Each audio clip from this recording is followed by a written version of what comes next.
이 시기에 통일이 되지 않으면 다시 통일의 기회를 찾기는 어렵습니다. 앞 세대의 감정은 우리 세대까지 이어지지 않고 있죠. 그 세대의 바로 윗대, 그러니까 6070의 아버지 세대가 분단을 정통으로 맞았기 때문에 현재 6070은 평생 부모님의 눈물을 보고 자란 세대입니다. 비록 어렸을 때 전쟁을 겪은 기억 자체는 가물가물하더라도 말입니다. 자식된 입장에서 그거 이루는 게 당연히 목표일 수밖에 없는 거죠. 이런 거에 대해서 추가적인 이해가 필요하진 않을 겁니다.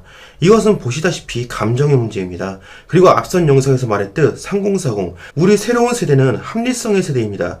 당연히 통일은 우리 입장에서는 어울리지 않는 목표죠.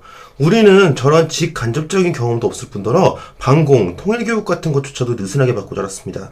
우리 입장에서는 통일되고 나서 뭐 일자리 어쩌고, 국가 경쟁력 올라가고, 이런 거 솔직히 족가고 일단 내가 지금 뒤지겠는데 그것부터 해결하는 게 당연히 합리적이고 정상적인 사고입니다.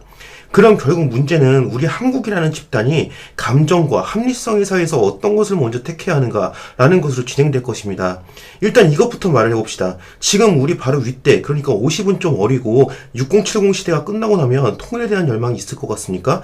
아까 말했듯 그럴 리가 없습니다. 일단 저도 별 느낌이 없어요. 그냥 우리의 소원은 통일, 그러니까 통일 이러는 거지 절실하거나 그런 건 절대로 없을 겁니다. 이 열망이라는 거는 매우 중요한 문제입니다. 결국 지금 6070, 386이 물러나는 순간 통일은 기약 없는 먼 훗날로 미뤄진다는 거죠. 그렇기 때문에 6070은 통일을, 아니 최대한 통일에 가깝게 만드는 것을 서두르는 것입니다. 자, 그럼 다시 위로 올라가서 우리는 감정과 이성, 이 두 개 중 어떤 걸 먼저 선택해야 하는가를 논해볼 필요가 있습니다. 기본적으로 우리가 알고 있는 사실로서만 따져보자면 사람이 가지고 있는 감정이라는 것은 보다 본능에 가까우며 이성이라는 것은 그런 본능을 절제하는 인간 특유의 모식이라도 볼 수 있습니다. 참고로 전 인간의 이성은 교육으로 치환해서 생각할 수 있다고 보는 입장입니다. 뭐 어마무시하게 정확한 정리는 아니더라도 대충 뉘앙스로 이 정도는 포용될 수 있을 것 같습니다. 또한 인간의 역사를 되짚어보면 항상 먼저 있던 것은 인간의 감성이었습니다. 종교를 생각해보세요. 죽음, 그 끝없는 두려움을 극복하기 위해 만들어진 원숭이들의 첫 번째 작품 말입니다. 그리고 종교의 수장으로서 나오기 시작한 권력과 계급. 그렇다면 답은 너무나도 뻔합니다. 감성, 곧 인간의 본능에 더 가까운 것을 만족시키는 것이 우선입니다. 배고픔, 성욕, 수면욕 등이 먼저 만족되어야 다른 것을 할 수 있다는 걸 상기합시다. 우리가 현재 이성적으로 하고 있는 하나하나의 것들이 전부 본능을 만족시키기 위한 건 아닙니까? 밥을 먹고 따뜻한 곳에서 자고 여자를 만나고 결혼을 하고 아이를 키우기 위해.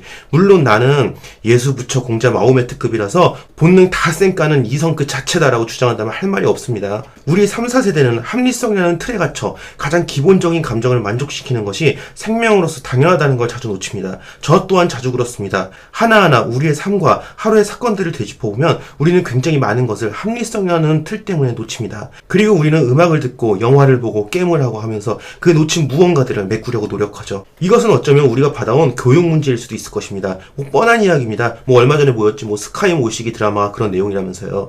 그리고 교육의 문제라면 더 나아가 현대사회의 문제, 구조의 문제일 수 있을 것입니다. 관련된 이야기는 길어질 것 같으니 나중에 하기로 하죠. 아무튼 그렇습니다. 우리가 통일에 대해서 논할 때, 혹은 최근 여기저기서 나오고 있는 위안부들에 대한 이야기를 접할 때, 혹은 비슷한 감정과 엮인 이야기를 접할 때 우리는 우리가 너무 모든 것을 합리성을 기준으로 삼는 거 아닌가 라는 생각을 우선적으로 할 필요가 있습니다. 감정의 논리를 들이미는 것은 매우 어리석은 짓입니다. 그것을 일선에 놓는다는 건 배고픈 사람에게 야, 뭐 먹었다고 치자 라고 했을 때 배고픔이 없어진다는 말과 똑같습니다. 물론 이러면 또 무슨 꼴패미년들이 눈물이 증거 어쩌고 이런 것도 믿어줘야 하냐 그렇게 뻔합니다. 그냥 그건 그 새끼들 병신인 겁니다. 항상 어딜 가나 상식 밖에 병신 새끼들이 있습니다. 남자라면 군대 가서 이미 다 느끼지 않았습니까? 아니 까고만 해가지고 정신병자 새끼들의 예를 들기 시작하면 세상에 맞는 말이 어디 있습니까? 성경, 불경, 코란도 다 틀리지. 성경에 남을 사랑하라고 쓰여있어서 저는 패도가 됐어요. 이런 새끼들 예로 드는 거랑 똑같은 거죠.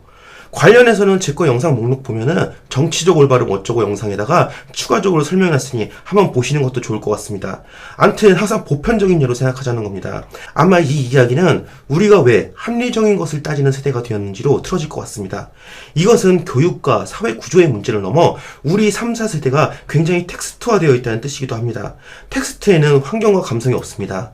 어떤 말을 할 때 오가는 주변의 분위기, 그리고 어투, 표정 등등 많은 것들이 제한되죠. 우리 3, 4세대는 텍스트로서 표현될 수 없는 현실과 텍스트 사이의 모호한 공간에 위치해 있습니다.